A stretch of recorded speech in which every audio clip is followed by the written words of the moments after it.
tattoo day we're reacting to, we need to eviscerate the red pill off the internet. I already feel like the red pill has been on a decline, being taken less seriously, and it's because of the people that are representing it. They're just clowns. They be looking stupid and be making themselves look dumb. So that being said, let's get into it.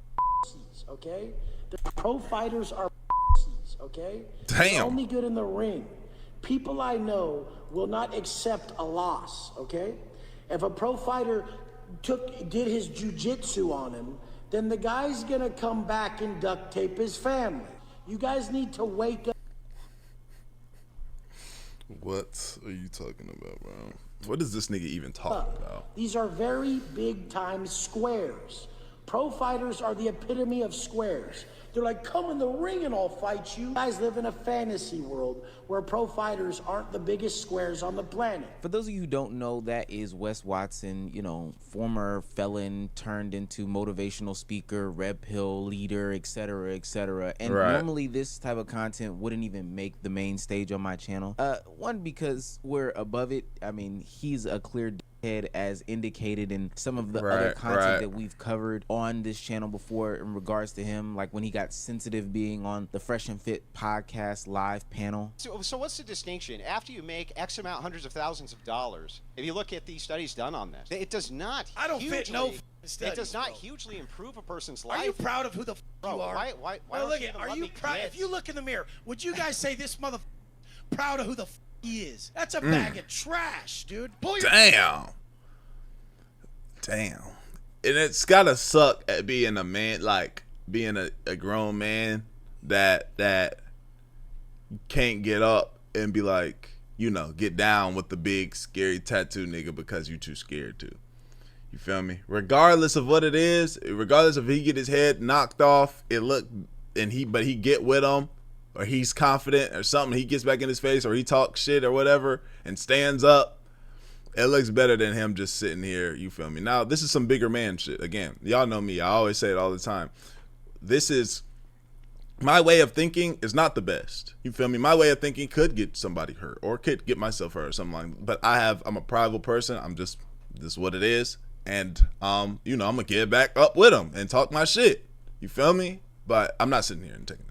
Because I've been... Tell me you're proud of yourself. I've been to prison? Jesus Christ, because look I've been at to you, prison? bro. You got 10-inch arms and tits. Men don't But I'll knock your punk ass out, though.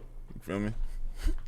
You feel me? tits. Yeah, this is the type of dude who wouldn't normally make the main stage. But I do think that he sparks a very interesting conversation. One that we've kind of talked about for a minute is that the red pill is dying, which, you know, round of applause. Kudos for that. But I think we did an overstep in saying that it's dying, but we should rather say that it's evolving. You see, a lot of the figures who blew up during the COVID era are no longer here. Whether it be Kevin Samuels dying underneath a prostitute or whatever they said she was, or the Tate brothers getting caught up in sex allegations and abuse scandals that are actively going on. We're talking about real life investigations. Or doofus Wes Watson right here, who's getting actively sued for millions upon millions of dollars. Okay, now to the next part. On or about December 29th, the date of the subject incident, plaintiff approached defendant Watson in the gym, as he was instructed to do, to talk about posts and messages authored by Watson through social media platforms.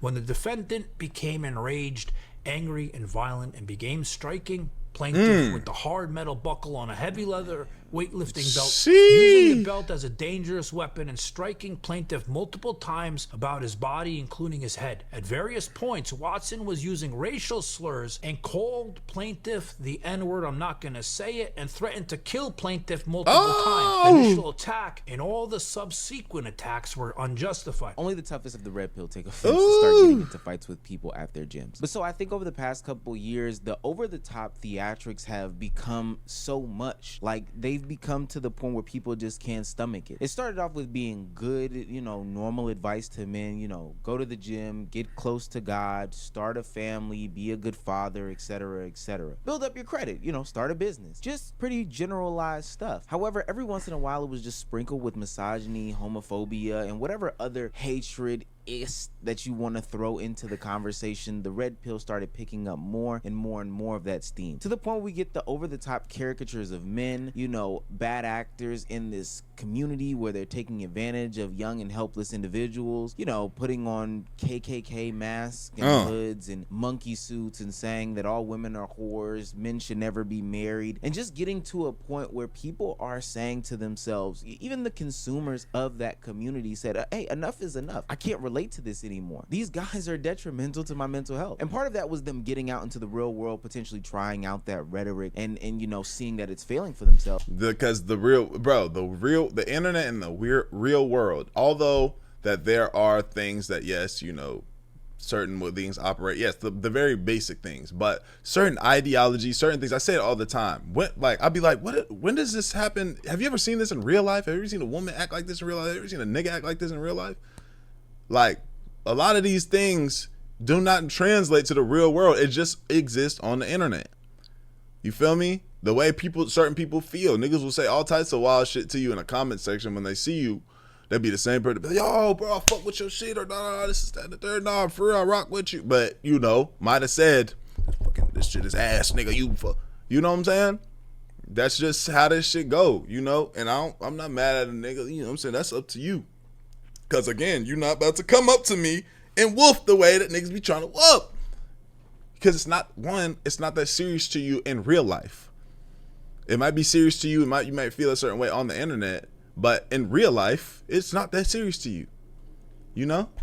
But another part of it was these guys getting online and embarrassing themselves through hypocrisy and other actions over the past couple of years. Kind of like when Walter got a 304 pregnant and then did that whole abortion scandal, or some of the stuff from just every single last one of these red pill dudes found themselves being embarrassed in some sort of public light. Pia is my go-to VPN service for all my privacy. Shout out my nigga with the ads, man. I'm happy to see you getting your money with them advertisements. Damn, you outside? What are you getting active, huh?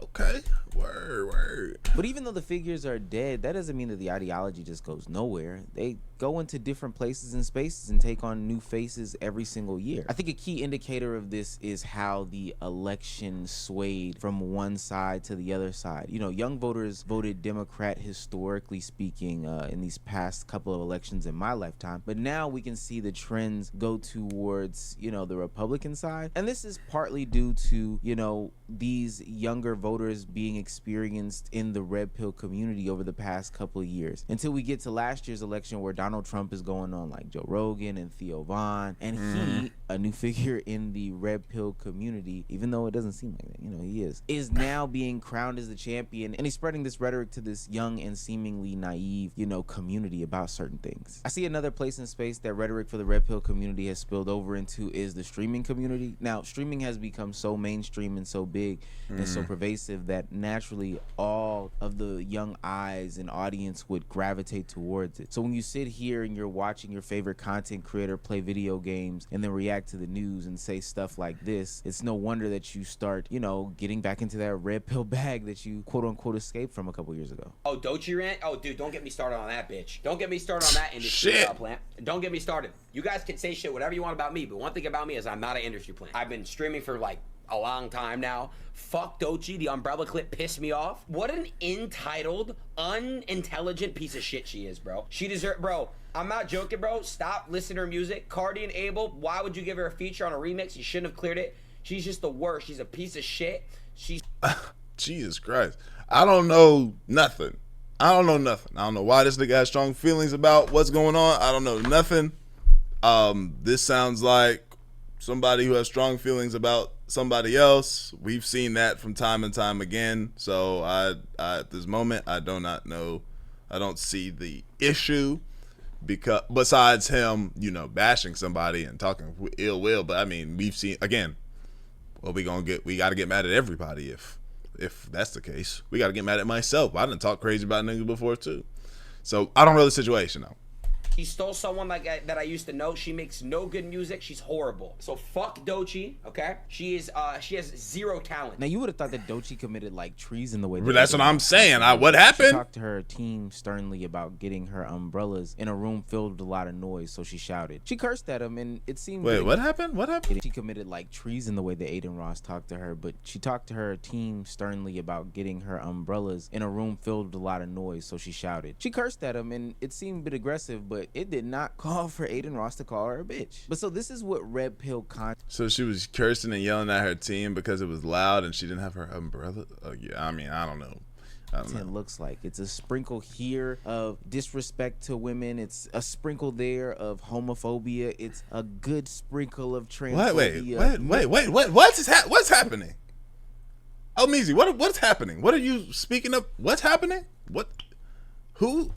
Sprinkle there content looks like. It's a sprinkle call for Aiden Ross to call her a bitch. But so this is what Redpill content looks like. It's a sprinkle here of disrespect to women. It's a sprinkle there of homophobia. It's a good sprinkle of transphobia mixed into your content to push out to a bunch of other people. It's not as overt anymore, and this is where people are gonna have a hard time picking up on the rhetoric. There's not one singular face. You know, there was a point in time in which a teacher had pointed out that her kids were watching Andrew Tate, and they could link that back to the rhetoric in which he was saying, or that the kids were saying in the classroom. Matthew, teachers have spoken very vividly of how they are deeply worried about how the language, the attitudes, the behaviours that Andrew Tate models in his content are having a far-reaching influence on boys as young as 10 and 11, and certainly older teenagers. That, they say, is translating into a culture where casual sexism is normalised in UK schools, where the kind of language that you might hear in some of Andrew Tate's videos are then repeated by children back to teachers, and that along with other online content is contributing to harassment in schools, to sexual assaults in schools. But now you see the rhetoric played out in current events and general content. It's been so many conversations about Meg Thee Stallion and Haley Bailey and Tory Lanez and DDG, and the way that has divided men and women, and some of the rhetoric being used by some of these platforms, even if it's just a Twitter account, is the new way that the Red Pill community is displaying itself. It's the same women are liars rhetoric, men are better, get back in the kitchen, etc., sprinkled in with a little bit of men's self-help. But because it's not as overt as we once saw it be a couple years ago, nobody's really talking about it. There's not one centralized singular face who's made their entire platform about it. In fact, all those people who have done that have tried to go against that grain as much as possible. I can't remember the last time I've seen a video clip about one singular content creator go far down the rabbit hole saying they hate women are thoughts, etc. That's, not out of the Fresh and Fit camp, because they're going to continue to do that. But you can bet your bottom dollar that you will see Red Pill rhetoric pop up in the next AMP drama, or Duke and his baby mother situation, or whatever the case may be. Look, am I glad that we are away from the days of the Kevin Samuels, Fresh and Fits, Andrew Tates, or whoever the case may be? 100%. Like, I'm glad that Wes Watson and his core fan base is slowly dying and nobody's wanting to watch them. I said at the time when Kevin Samuels passed away that things would just be taken to a whole nother extreme, and if this was bad, we are in for worse. And we've weathered that storm, and it's over, but it's not over at the same time. This doesn't mean that you stop listening to the youth. This doesn't mean that you take the foot off the neck of some of these red pill dudes or red pill adjacent dudes or people that have this rhetoric and ideology. Make sure that you continue to press and challenge them, and make sure that you consume the content that the younger people are consuming, because while they may be watching their favorite creator play video games, the next thing could be a tirade about how Meg Thee Stallion is a whore, or there's truth there. That is true. Fuck around and be some innocent shit at one point, and then the nigga start talking about how his, and again, how impressionable these creators can be on shit. Adults, imagine what a young nigga watching Aiden Ross, he's like, yeah, Doechii a bitch, fuck Doechii, you know what I'm saying? Just like that, you know what I'm saying? Because we tend to gravitate, as adults, we tend to gravitate to shit that we already kind of like and rock with, right? That's why I always I like to keep an open mind here on this channel, because you know, a lot of us are grown-ups watching this. A lot of us are grown-ups all, you know, indulging, or people with open minds. You know, if you're younger, you're probably more mature. So that's why I always try to say, I keep an open mind, and I encourage us all to keep an open mind, because I'm gonna say something you might not like, or you gonna say, or something along the lines of that, or you know, I believe something and you come in here and say, nah, bro, Dior, because this is that and the third, and I'll be like, oh, right. But as a child, in you're learning and developing and becoming a person, or somebody who's not a young teen that's not very mature, you know, you just in hearing that and accepting that as reality. You feel me? So but yeah, I mean, hey, the cycle of life, you feel me? There's always been influences in this shit, and they've been influencing niggas for a long time to come. So that's why my advice to niggas is just to be open mind, have an open mind. Watch the shit you want to watch. You feel me? Listen to what you want to listen to, but keep an open mind on that shit being wrong. You feel me? Like, when you can watch something that, when you're able to watch something and view it for what it is. Thank you for the follow on Twitch. View it for what it is, rather than, you know, accepting it and just kind of step back and watch it for what it is. You know what I'm saying? Just watch it as content. That's the best way to watch shit. That being said, y'all let me know what y'all think. Like the video, sub up, comment up, binge, rest of your channel. I love you. I appreciate y'all. Great for y'all, bro. We gone. HD, let's do it.